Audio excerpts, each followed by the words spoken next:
Right now, while you're watching this, 99% of all international data is hurtling through a network of hair-thin glass fibers buried at the bottom of the ocean. Not through satellites, not through cell towers, through cables thinner than a garden hose lying exposed on the pitch-black ocean floor. If just a handful of these lines are severed in the right places at the right time, your bank account freezes, the stock market crashes, GPS drifts into oblivion, and emergency systems go silent. And the internet as you know it simply stops existing. This is not a hypothetical nightmare, this is happening right now. Unidentified vessels are hovering over the most critical cables on the planet.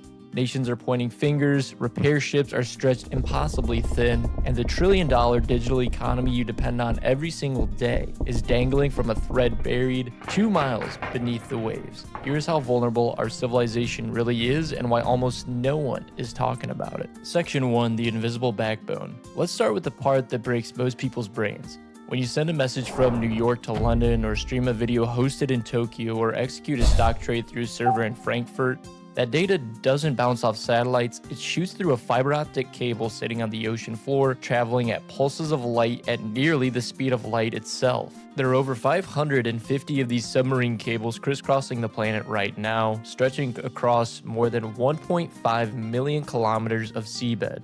Laid end to end, that's enough cable to wrap around the Earth more than 40 times. They carry over $10 trillion in financial transactions every single day. They connect every major stock exchange, every cloud computing hub, every AI data center, and every military command network on the planet. And here's the thing that should terrify you. The physical cables themselves are shockingly fragile. Each one is roughly the diameter of a garden hose. The fiber optic strands inside, the ones carrying civilization's data, are thinner than a human hair. They're wrapped in layers of steel and polyethylene, sure, but in deep water past about a mile down. They often just lie on the ocean floor completely unburied or unprotected because the sheer depth was always considered protection enough. Well, guess what?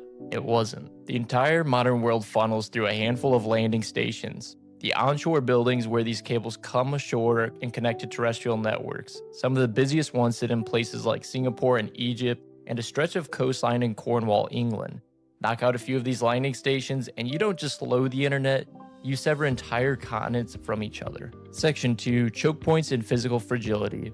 Now, cables break all the time. That part is actually pretty normal. Around 150 to 200 faults happen every year globally. Fishing boats drag their nets across the seabed and snag a line. A ship might drop its anchor in the wrong spot and drag it for miles. Underwater earthquakes, they'll trigger landslides that snap cables like twigs. In 2006, an earthquake off the coast of Taiwan severed multiple cables simultaneously and crippled internet access across Southeast Asia for weeks. But here's where it gets dangerous. These cables aren't evenly spread across the ocean, they cluster together at geographic bottlenecks. Narrow straits and shallow coastal shelves where the seafloor geography forces dozens of the cables into the same tight corridor. The Luzon Strait between Taiwan and the Philippines is one of the most critical choke points on Earth. A massive concentration of cables connecting Asia to the rest of the world passes through this single corridor. The Bab el-Mandeb Strait at the southernmost of the Red Sea is another nightmare.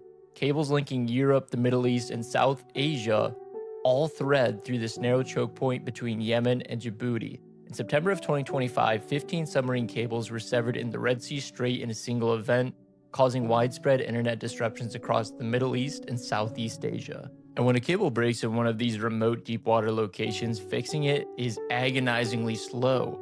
There are fewer than 70 specialized cable repair ships in the entire world, many of them aging vessels approaching the end of their service life. When Vietnam lost 75% of its data transmission capacity in early 2023 after 5 cables failed at once, full repairs weren't completed until nearly 9 months later, because the nearest available ship was already booked.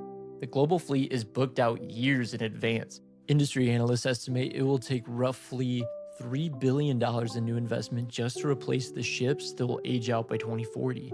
The queue for a repair vessel after a major break can stretch into weeks, sometimes months, and every hour a critical cable stays down, data reroutes to other cables, overloading them, slowing everything, creating a cascading chain of a digital gridlock. Section 3, the new era of subsea sabotage. For most of modern history, cable breaks were just bad luck. An unlucky anchor, a clumsy trawler, a freak earthquake, but something changed starting around 2022 and it changed fast. Since then, 20 submarine cables have been damaged in the Baltic Sea and around Taiwan under deeply suspicious circumstances. In November 2024, 2 cables, one connecting Finland to Germany and another linking Sweden to Lithuania, were severed within 24 hours of each other. Maritime tracking data placed a Chinese-owned vessel, the Yipeng 3, which had departed from a Russian port at the exact location of both breaks at the exact same time they occurred. Sonar imaging later revealed evidence that the ship had dragged its anchor across the seafloor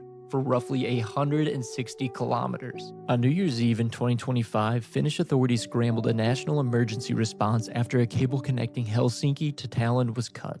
They intercepted a cargo vessel called the Fitberg, registered to St. Vincent and the Grenadines, crewed by Russian, Georgian, Kazakh, and Azerbaijan nationals, dragging its anchor through Finnish waters. Special forces boarded the ship from helicopters and detained the crew. 5 days later, Latvia boarded another vessel suspected of damaging a cable to Lithuania. In the waters around Taiwan, 4 separate cable disruptions struck between January and February 2025 alone. Vessels with opaque ownership structures, flags of convenience, and crews linked to Chinese entities were identified near the breaks. Investigators found that one ship, the Xingshan 39, had previously operated under a different name and flag, a deliberate ruse to dodge maritime authorities. These aren't accidents anymore. Intelligence agencies have tracked Russia's specialized surveillance vessel, the Yantar, loitering near European cable junction points for years. Reports indicate that China has developed deep-sea cable-cutting ships capable of operating at depths up to 4,000 meters. The tactic is elegant in its deniability. A commercial vessel drags an anchor, claims bad weather, and an entire nation's communications are degraded. It falls below the threshold of an act of war, but the damage is strategic, targeted, and increasingly coordinated. This is what experts now call gray zone warfare, hostile action designated to inflict real harm while maintaining just enough plausible deniability to avoid triggering military response. Cutting cables might be the most powerful non-kinetic weapon in that arsenal. Section 4, Digital Blackouts and Economic Collapse. So what actually happens if the worst-case scenario unfolds? If a coordinated attack takes out multiple cables at several choke points simultaneously, the first thing you'd notice is that financial markets would seize. Trillions of dollars in daily transactions depend on millisecond speed connections between exchanges in New York, London, Tokyo, and Hong Kong. Cut those links, and automated trading systems can't execute. Clearinghouses can't settle. The entire apparatus of global finance doesn't just slow down, it stops cold, with orders frozen mid-execution and nobody sure what's been bought, sold, or settled. Next, cloud infrastructure starts failing. The vast majority of the services you use every day, your email, your file storage, your streaming, your company's entire IT backbone, live in data centers that replicate across continents in real time. Sever cables connecting those centers and synchronization breaks. Data conflict, system crash, businesses that migrated everything to the cloud suddenly find themselves locked out of their own operations. Now here's the question everyone asks. What about satellites? Can't Starlink or some other constellation just pick up the slack? The short answer is no, not even close. A single modern submarine cable can carry more data than the entire Starlink constellation combined. Satellite internet is useful for remote areas and maritime coverage, but it operates at a fraction of the bandwidth and at significantly higher latency. Replacing the global submarine cable network with satellites would be like trying to replace a highway system with a bicycle path. You could move some traffic, but the system would collapse under the load within hours. Emergency communications would degrade, military command networks would lose connectivity, power grids that depend on internet-connected monitoring systems could experience cascading failures.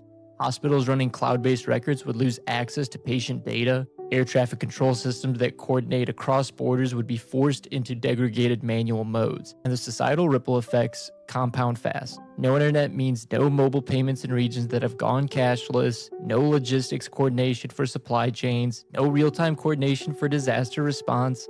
The modern world doesn't have an offline backup. We burned that bridge a long time ago. The good news, if you want to call it that, is that people with very deep pockets are finally paying attention. Tech giants now represent over 70% of submarine cable market. Meta announced Project Waterworth, a 50,000-kilometer private cable system spanning 5 continents, designed to be the longest submarine cable ever built. The route deliberately avoids geopolitical flashpoints like the Red Sea, the South China Sea, and the Suez Canal. The cable will be buried at depths of up to 7,000 meters and use enhanced burial techniques in high-risk shallow zones near coastlines. Meta will be the sole owner and user, a first for a company at this scale. Google has invested in over 30 submarine cable systems worldwide and continues expanding with projects like Thale Link connecting Australia to Thailand and the Seoul Transatlantic System.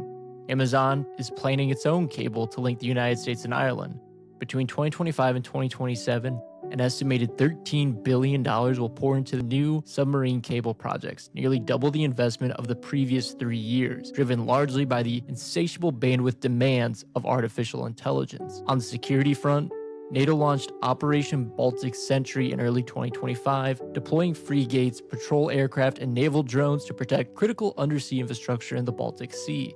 The European Union adopted a comprehensive action plan for submarine cable security covering surveillance, risk assessment, and emergency repair coordination.